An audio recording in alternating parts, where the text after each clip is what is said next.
Hello दोस्तों, नमस्कार। अगले टॉपिक में हम रीतिकाल को कितने तीन भागों में विभक्त किया और तीनों भागों को की चर्चा करेंगे उनके प्रमुख कवियों की। हिंदी में श्रृंगार कालीन रीतिबद्ध काव्य संस्कृत काव्यशास्त्र के आधार पर लक्षण देते हुए लिखे गए। इस प्रकार की रचना करने वाले कवियों को रीतिबद्ध कवि कहा गया। सिद्धांत ग्रंथ, लक्षण ग्रंथ। रीतिबद्ध कवि इन सिद्धांतों लक्षणों के आधार पर काव्य रचना करते हैं। आचार्य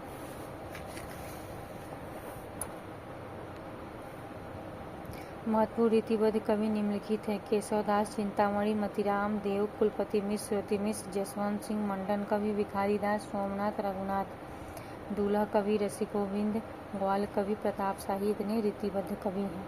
अब रीति सिद्ध कवि की बात आती है। रीति सिद्ध काव्य एवं कवि ऐसे कवि जो किसी सिद्धांत ग्रंथ की रचना नहीं किए और न ही काव्यशास्त्रीय लक्षण ग्रंथों का प्रणयन नहीं किया, वे फिर भी रीतिबद्ध कविता की बंधी हुई परिपाटी में अपनी आस्था व्यक्त करते हैं। इसी आधार पर उन्होंने कविताएं भी की।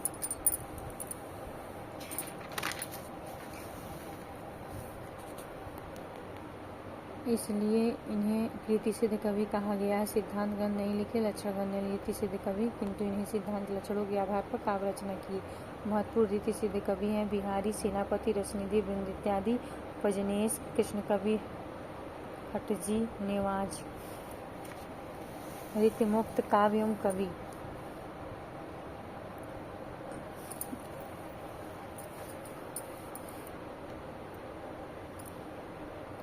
रीतिमुक्त काव्य एवं कवि ऐसे कवि जिन्होंने रीतिबद्ध काव्य की बंधी हुई परिपाटी में आस्था में रखते हुए अपनी स्वच्छंद और अनुमुक्त सौंदर्य चित्र प्रणाली का सूत्रपात किया, इसलिए इन कवियों को रीतिमुक्त कवि कहा गया। इनकी प्रेम पद्धति स्थूल और श्रृंगारिक न होकर अनुभूति आधारित उदात्त भावना को व्यक्त करता है।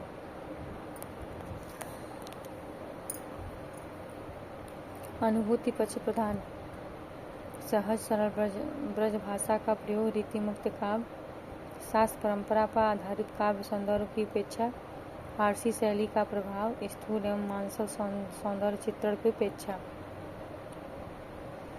कितनी चीजें अनुभूति पक्ष प्रधान है। सहज सरल ब्रज भाषा का प्रयोग है रीतिमुक्त काव्य में। फारसी शैली का प्रभाव है। शास्त्र परंपरा पर आधारित काव्य सौंदर्य की उपेक्षा है। स्थूल और मानसिक सौंदर्य का चित्रण की उपेक्षा है।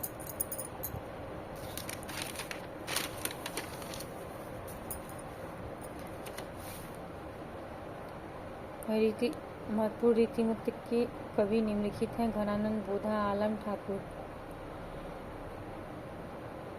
रीतिकाल के पहले कवि।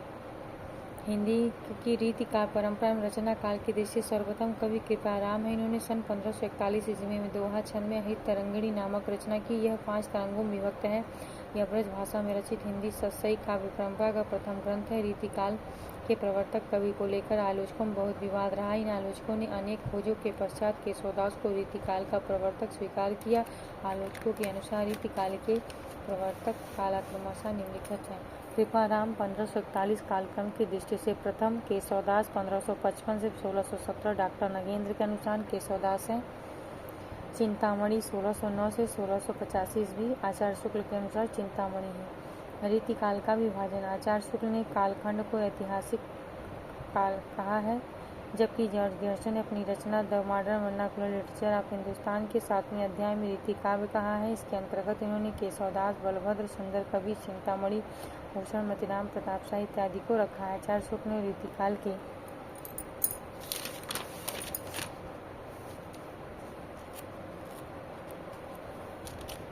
को दो भागों में बांटा है। कवियों को 2 भागों में, रीति ग्रंथकार और अन्य कवि। जबकि विश्वनाथ प्रसाद मिश्र ने अपने इतिहास ग्रंथ हिंदी साहित्य का अतीत में श्रृंगार काल का विभाजन निम्नलिखित ढंग से किया है: श्रृंगार काल, रीतिकाल। रीतिबद्ध धारा, रीतिमुक्त धारा, स्वच्छंद काव्य धारा। रीतिबद्ध धारा में लक्षणबद्ध काव्य, लक्ष्य मात्र काव्य। रीतिमुक्त रहस्योन्मुख काव्य, शुद्ध प्रेम काव्य। आचार्य विश्वनाथ प्रसाद मिश्र ने अपने इतिहास ग्रंथ में समस्त रीतिकाल के कवियों को 3 भागों में विभक्त किया: रीतिबद्ध कवि, रीति सिद्ध कवि, रीतिमुक्त कवि।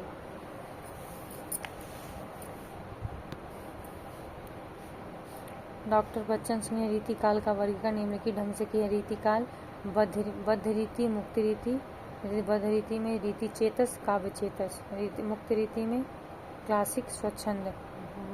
बच्चन सिंह ने किया है। रीतिकाल में अलंकरण प्रवृत्तियों का प्राधान्य एवं कला अलंकरण प्रधान काव्यों का सृजन कर एक दूसरे से आगे बढ़ने के ताक में रहा करते थे। सामंतों के दरबार में काव्य प्रतियोगिता की भावना विद्यमान थी। इसका कारण शासकों की रंगीन मिजाजी थी। ये शासक स्वयं किसी कसीदे, स्तुति, प्रशंसा के प्रेमी थे और उस समय के नामाप सामंत भी उसी का अनुसरण कर रहे थे।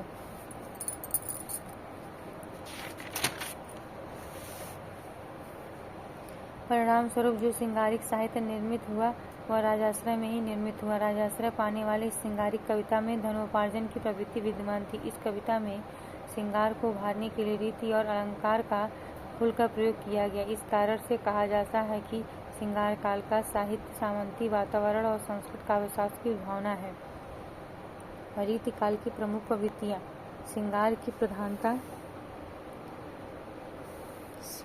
प्रधानता, स्थूल एवं मानसिक सौंदर्य का वर्णन, चमत्कार प्रदर्शन एवं पांडित्य प्रदर्शन, नारी के भोग्य स्वरूप का वर्णन, प्रकृति का उद्दीपन रूप में चित्रण, अलंकारों की बहुलता, ब्रजभाषा का प्रयोग। मतलब रीतिकाल में ब्रजभाषा का ज़्यादा प्रयोग हुआ है।